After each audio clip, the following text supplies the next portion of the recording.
মনে করুন এই গেট দিয়ে ঢুকছেন সুভাষচন্দ্র বসু, মাঠে স্বদেশি পণ্যের বিরাট মেলা বসেছে।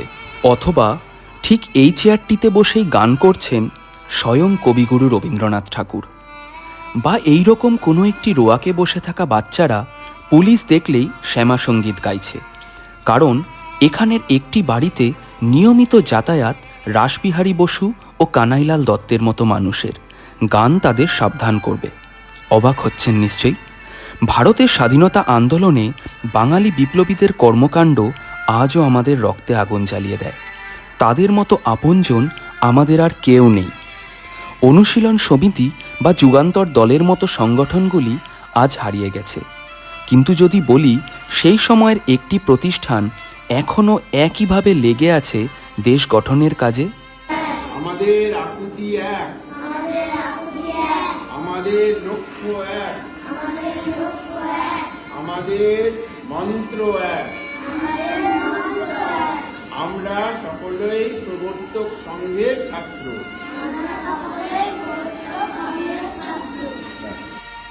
1920 সালে ঋষি অরবিন্দের অনুপ্রেরণায় চন্দননগরে প্রবর্তক সংঘের প্রতিষ্ঠা করেন শ্রী মতিলাল রায়। আধ্যাত্মিক উন্নতির পাশাপাশি স্বাধীনতা আন্দোলনেও পূর্ণ যোগদান করে প্রবর্তক সংঘ। বিপ্লবীদের বোমা বাঁধার কাজ হোক কিংবা পিস্তল সংগ্রহ, সব কিছু এখান থেকে হতো।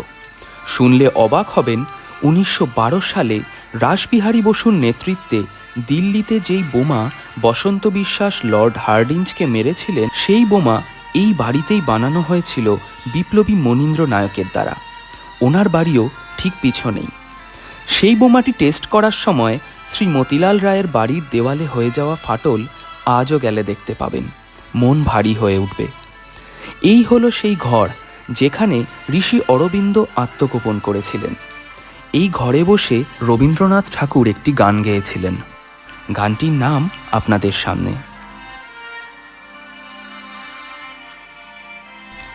এখানে আসা বিপ্লবীদের লম্বা লিস্টে আপনি সবাইকে খুঁজে পাবেন।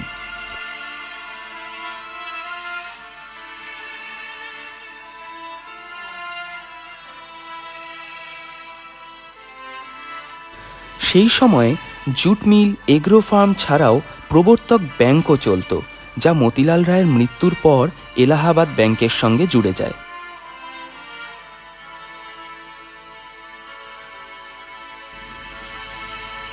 শ্রী মতিলাল রায়ের সেই বাড়ি আজ প্রবর্তক লেডিস হোস্টেলের অংশ।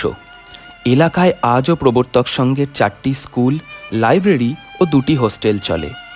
ছাত্রাবাসটি একটি প্রাচীন মন্দিরের কোলে।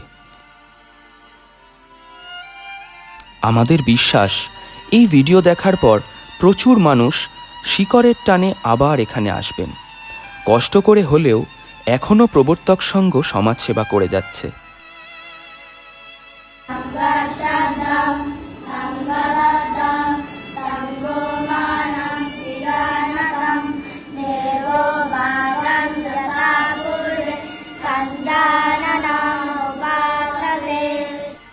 দেশ স্বাধীন হয়ে গেছে, গঙ্গা দিয়েও অনেক জল বয়ে গেছে, কিন্তু প্রবর্তক সংঘ তাদের আদর্শ ভোলেনি। বিপ্লবীদের পায়ের ধুলোয় ধন্য এই আশ্রমের ঘরগুলি। চন্দননগরের বোরাইচণ্ডীতলায় পৌঁছে কাউকে জিজ্ঞেস করলেই প্রবর্তক আশ্রম আপনাকে দেখিয়ে দেবে। ভিডিওটি শেষ অবধি দেখার জন্য অনেক ধন্যবাদ।